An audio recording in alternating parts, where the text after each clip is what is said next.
Assalamualaikum warahmatullahi wabarakatuh. Sahabat semuanya, bertemu kembali dengan channel pendidikan Diskusi Hukum. Di video kali ini saya akan membahas tema yang cukup menarik, yaitu tentang motif dalam perkara pidana. Oke, langsung saja kita simak penjelasannya. Kita awali yaitu tentang pengertian motif. Di sini saya mengambil satu pengertian bahwa motif adalah hal yang mendorong seseorang untuk melakukan sesuatu perbuatan atau alasan seseorang untuk melakukan suatu perbuatan. Jadi ini adalah motif, ini hal yang mendorong atau alasan seseorang untuk melakukan suatu perbuatan. Dikaitkan dengan tindak pidana, motif ini menjadi dorongan yang terdapat dalam sikap batin pelaku untuk melakukan tindak pidana.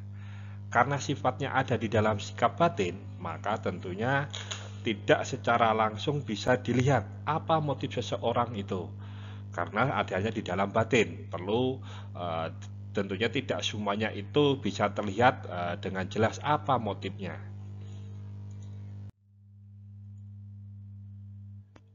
Kita lihat beberapa contoh motif dalam tindak pidana. Yang pertama, motif ekonomi atau bisnis. Ini jadi karena ada motif ekonomi atau bisnis melakukan suatu tindak pidana. Bisa karena pencurian contohnya atau penipuan, ini bisnis ya. Motif asmara atau seksual ya, karena percintaan, karena kebutuhan seksual. Ada contoh lagi motif kekuasaan atau politik. Ya, kekuasaan mungkin ingin mendapatkan suatu kekuasaan atau kan tidak pidana, contohnya makar begitu. Ada juga contohnya lain-lain, motif balas dendam karena menjadi korban, maka dia atau ada keluarga jadi korban, dia melakukan tindakan balas dendam. Nah, dalam menegakkan hukum tidak jarang diungkap apa motif yang melatar belakangi perbuatan dari tersangka atau terdakwa. Jadi memang terkadang dari beberapa satu tindak pidana yang sedang diungkap oleh penyidik, terkadang penyidik juga mengungkap apa yang menjadi motif atau yang melatar belakangi atau menjadi alasan tersangka atau terdakwa ini melakukan tindak pidana. Nah, sekarang jadi pertanyaan, apakah motif itu harus selalu dibuktikan atau harus selalu ada dalam satu tindak pidana? Nah, dan apakah harus diungkap selalu di persidangan?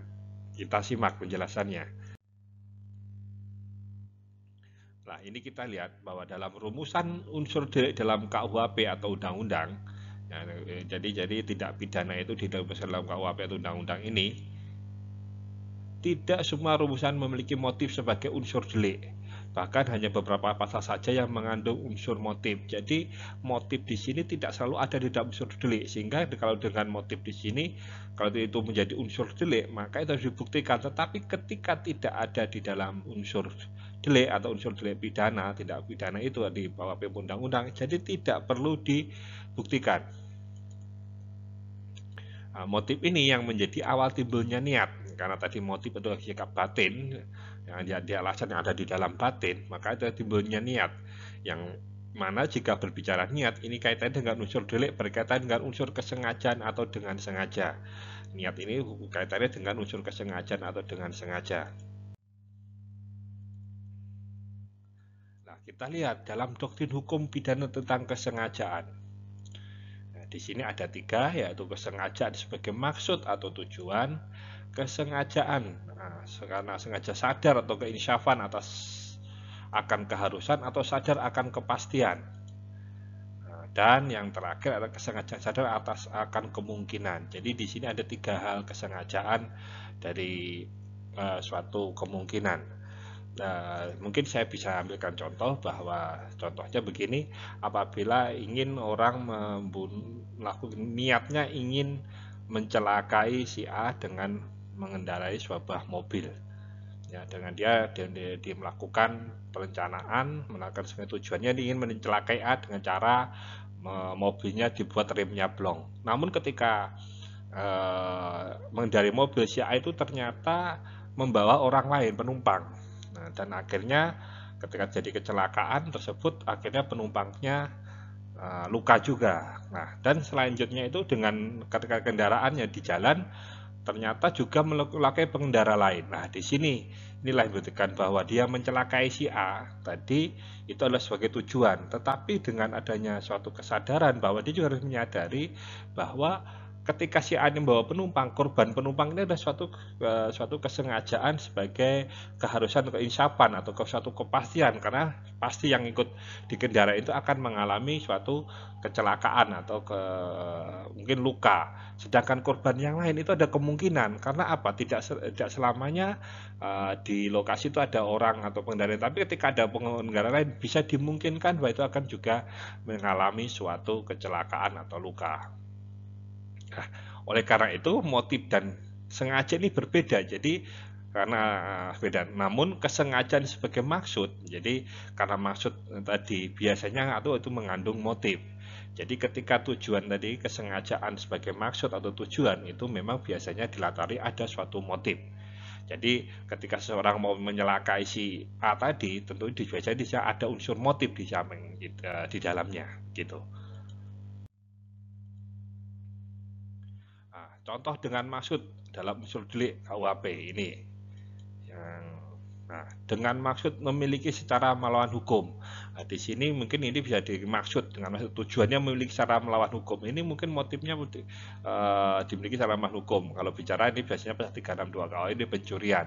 Jadi orang menyuri itu ingin dia mengambil milik dengan maksud tujuannya memiliki dengan maksud menguntungkan diri sendiri atau orang lain secara melawan hukum. Dari 368 KUHP pemerasan dan 378 KUHP terkait dengan penipuan. Karena penipuan ini tujuannya adalah untuk tujuannya adalah menguntungkan diri sendiri. Nah, kalau bicara motif kadang ada motif ekonomi kadang begitu atau bisnis. Nah, sekarang bagaimana dengan pembunuhan? Haruskah ada motif? Nah, ini mungkin sedang lagi tren, apalagi menjadi perbicaraan, namun saya tidak mengomentari terkait dengan perkara yang sedang berjalan tersebut. Biarlah nanti ketika setelah putusan sudah diperiksa dan ada putusan yang berhukum tetap, nanti semoga ada kesempatan untuk membahas itu sebagaimana kita membedah suatu perkara. Oke. Nah, pembunuhan ini sering dibahas, yaitu diatur dalam pasal 338 KUHP dan 340 KUHP. Nah, 338 KUHP ini adalah pembunuhan, nah 340 KUHP ini adalah pembunuhan berencana. Nah, disinilah kita lihat apakah harus ada motif di situ.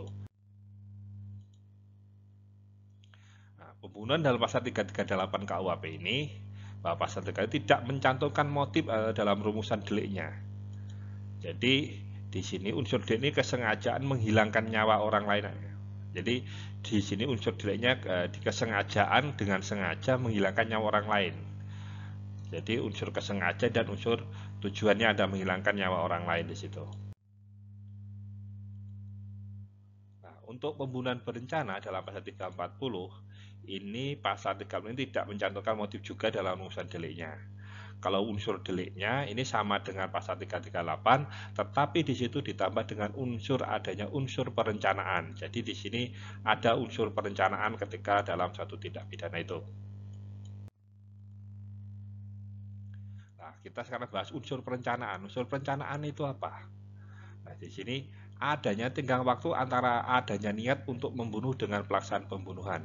Jadi di situ ada tenggang waktu niat untuk membunuh dan pelaksanaannya. Terus adanya waktu untuk memikirkan dengan tenang bagaimana cara melakukan pembunuhan. Jadi ada waktu berpikir di situ dengan tenang bagaimana cara melakukan pembunuhan itu. Ada waktu memikirkan apakah pembunuhan itu dilanjutkan atau dihentikan.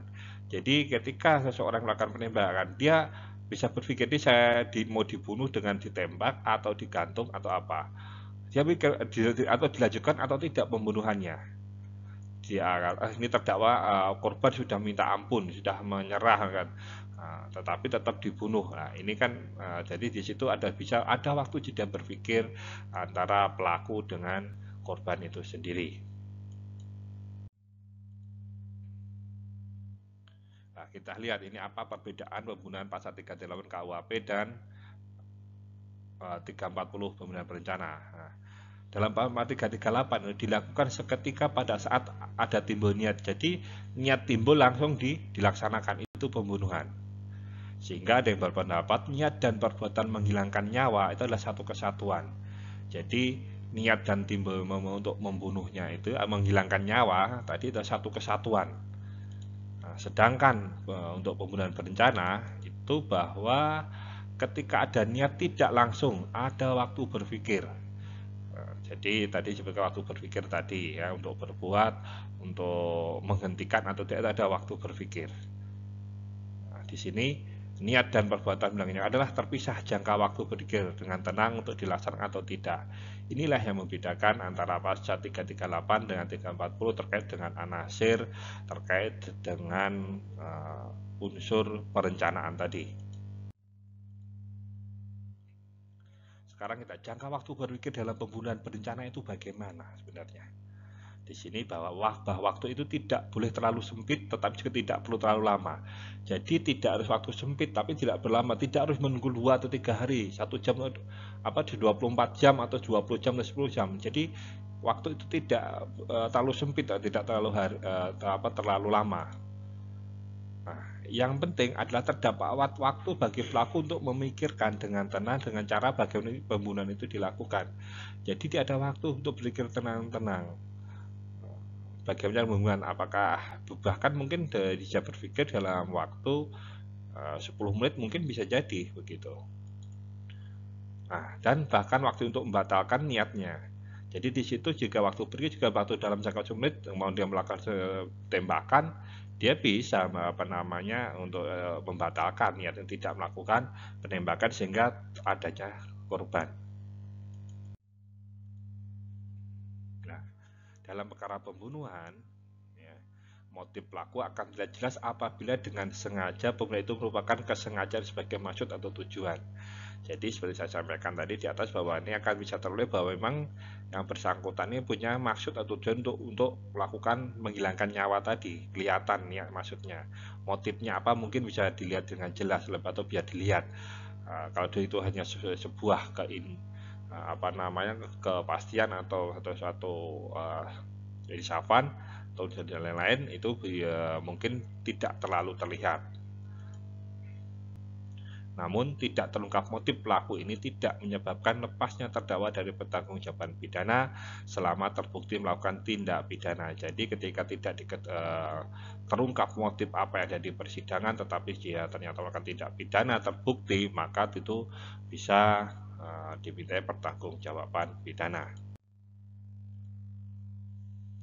Dan ini jika diketemukan motif, maka di sini sangat membantu meyakinkan hakim dalam menilai pembuktian sebelum menjatuhkan putusan. Jadi dilihat ini memudahkan ketika nantinya hakim dalam menjatuhkan putusan. Baik, itu tadi penjelasan dari kami. Terima kasih masih setia dengan channel ini. Jika ada pertanyaan, saran, dan masukan, silahkan disampaikan di kolom komentar. Kami akan mencoba menjawab semua pertanyaan yang Anda sampaikan. Sampai bertemu kembali di video kami yang akan datang.